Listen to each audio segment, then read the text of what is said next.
The year is 167 BC, and a mysterious man from the subcontinent of India set sail for the glittering isle of Tambapanni. Years later, it would be written that this young man was so noble and so just that he even sacrificed his own son in the name of true justice. But for now, he has his sights set on the throne of Rajarata. This is the story of King Elara, the Merchant King.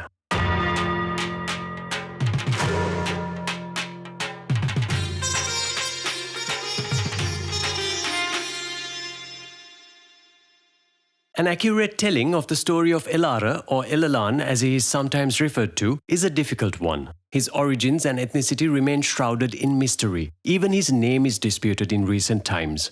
Where does legend intersect with historical record? Why is it important that his story is told? By learning about Elara, we learn a little more about the island, our relations with India, and how this mysterious king changes the course of Lanka forever. We start with a work of Tamil literature known as Thirukkural, or Kural as it is more commonly known. It is a poetic work written on virtue, wealth, health and love, and is considered to be one of the greatest philosophical writings on ethics and morality of the time. While the verses remain unattributed to this day, they are thought to be authored by Thiruvalluvar, a much-loved and mysterious Tamil poet and philosopher. Even the time of his writing is uncertain. Historians believe Thiruvalluvar may have written any time between 300 BCE to the 5th century CE. The Kural is thought to form a part of the great canon of the Sangam, a body of ancient Tamil literature and the earliest known writing of South India. It is said in the works of Thiruvalluvar that he had a friend named Elala, a powerful merchant who might have funded his work. According to the findings of historian Raj Somadeva, who has done extensive research on the Anuradhapura kingdom, the depiction of the character Elala may have been based on Thiruvalluvar's friend, who was later depicted as Elara, invader of Sri Lanka. But even this timeline is off by a century, but it is a first clue about this enigmatic character. Our next clue comes from the Mahavamsa, Sri Lanka's great historical chronicle, which writes, Cholaratta idagam rajyattang ujujatiko. Elaro nama Damilo Gahitva Sela Bhupating. The Mahavamsa tells us that Elara is an invading Damila merchant from the Chola country, a strict follower of justice, with a specific mention that his ethnicity is Uju. This is recognized to be a version of the early Sinhalese word Uriya, a derivative of the word Odia. Now this is confusing and needs some unpacking. Odia are a distinctive ethnic and linguistic group who came from the wedge nestled between South and East India, which is today modern-day Orissa. The region was once the kingdom of Kalinga. The Kalinga in their heyday have been referred to as a major ethnic group, culturally and economically independent until their kingdom was annexed by the Mauryan Emperor Ashoka in the 3rd century BCE. One of the origin stories of the island's inhabitants traced the birthplace of Sinnabahu's mother, grandmother of Vijaya, to modern-day Orissa, and it is also widely acknowledged as the birthplace of Vijaya, the first recorded monarch of Lanka.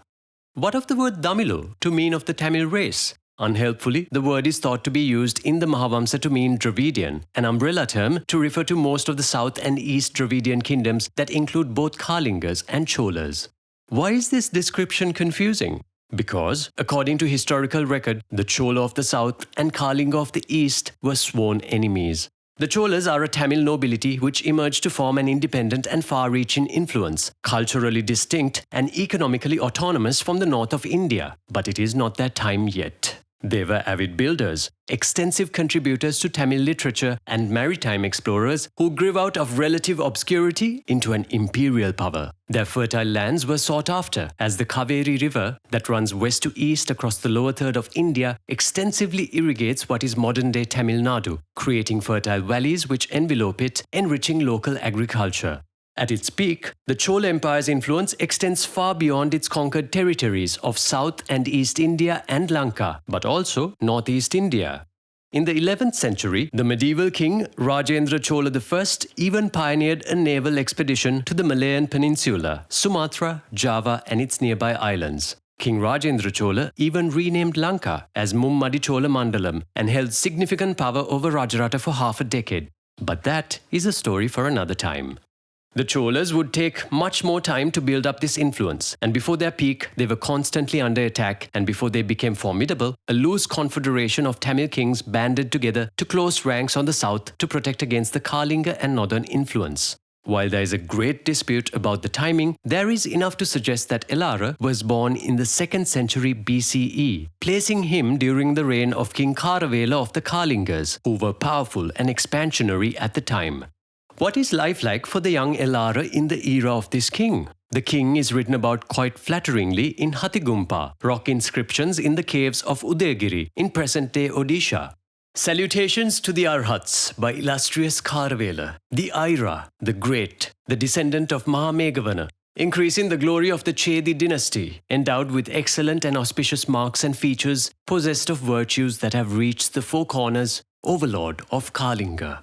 King Kharavela is thought to be a restorer, fixing irrigation systems in his lands and rebuilding much of what is thought to have been lost in a cyclone. He is also thought to have brought back dignity and religion after the fall of the independent Kalinga lands to the Mauryan Emperor Ashoka in 261 BCE. He then begins expanding his kingdom. Every other year, King Kharavela would undertake an expedition, and he is thought to have been so fierce and ambitious that even conquering Greek rulers retreated along with their armies. Between his 10th and 12th year of reign, he is said to have subjugated lands of the south and broken the confederacy of Tamil kings. So, before the Cholas would become an invading force, they were invaded notably by King Kharavela, who had built up armies, taken control of lands, raised taxes, and built up a treasury large enough to perform Rajasuya, a devotional act of consecration involving an imperial sacrifice. And so, it is thought that Elara is a high-ranking official, possibly in one of King Kharavela's own invading armies. With such little known about him, we can only speculate. But we do know that he is specially trained in elephant-mounted combat, and he himself had the wherewithal, wealth and influence to raise an army, and a naval force large enough to mount a serious expedition to secure Rajarata, where he sees a weakened kingdom. So what of Lanka? It was not much of a kingdom, but it was rich and busy. Lanka seems to have been a particular jewel which each the northern, eastern and southern empire of India would have thought to be a friendly ally and trading point, but also a resource-rich land. Ceylon was described by the Greek historian and Indian ethnographer Megasthenes in his work Indica as a productive, forested and fertile land with more gold, larger pearls, wild beasts and elephants bigger than those found in India. He even said erroneously that they lived for 300 years. Lanka had always been one of the most important trading hubs in all of Asia, using the northeastern harbour of Matota Emporium as a key staging point for entry. Merchant invaders, seeking to control trade and rich resources, controlled Lanka's economy and made Rajarata, the kingdom to the north, effectively obsolete. A Sinhalese kingdom was yet to become unified and powerful, and it was only after Elara's reign where true efforts to unify Lanka and protect it against foreign invasions emerged as a nationalist movement. Rewind 40 years to the 3rd century BCE in Lanka. The year is 247 BCE in northern Lanka, and Suratissa, a son of the very productive King Mutaseva of Anuradhapura, who had 9 sons, has ascended the throne. Suratissa is the 4th of Mutaseva's children to rule in 60 years. As a trading point, Anuradhapura did brisk business with India, and 2 mysterious men, described as 2 Damilas, who were horse traders, arrive in town. They are Sena and Guttika, and because so little is known about them, they remain bewildering. Sena and Guttika are most likely 2 high-ranking officials from South India who are drawn to the prosperous northern land with all its wealth and trade and the possibility of usurping the throne. Buddhism is a relatively new concept in the lands, and its principles of non-violence and peace have deeply influenced the sons of Mutaseva. King Suratissa's hold on the throne is shaky. Sena and Guttika assassinate him after just 10 years on the throne, and themselves rule Rajarata for 22 years. But King Mutaseva's sons continue to vie for the throne of Anuradhapura. King Asela, the youngest son of Mutaseva, mounts a battle to re-establish Sinhalese dominance over Anuradhapura, defeating Sena and Guttika and is reappointed king in 215 BCE. But the throne is a hot seat. It has attracted the attention of ambitious invaders from India, who have now seen that Anuradhapura can be acquired without much effort. Some historians believe that Elara brought 100,000 men, entering from the east coast of Lanka, though these claims are difficult to confirm. What is known is that he sailed and took control of the Matota Emporium, and from there marched on Anuradhapura soon and overpowered the very elderly King Asela, whom he assassinated despite Asela probably having been better fortified than his brothers before him. And then, in 204 BCE, just 10 years from when the kingdom was reclaimed for the Sinhalese, Elara appoints himself king. What kind of country did Elara find himself in? And more importantly, what was his plan? It is speculated that being a merchant, he converted local wealth and resources into a personal monopoly and traded exclusively with South India. It is thought that he deepened divisions between Rajarata and the rest of the country, particularly the south, which suffered economically under his rule. During his 44 years of rule, he marked his territory all the way from Anuradhapura to Mahiyanganaya, and he built 32 powerful fortifications along the Mahaveli River, strictly separating Ruhuna and Rajarata. The most legendary among them was the fort of Vijitapura, a military base so powerful that no one from Ruhuna dared to come close. He had distinguished warriors in his army, including many Sinhalese. For instance, Digajantu, who was killed by King Gamunu's warrior Velusumana, is recorded to be a Sinhala Buddhist. The commander Gamunu from Gamunugama and commander Isuru from Halkola were Sinhala Buddhist, also in Elara's ranks.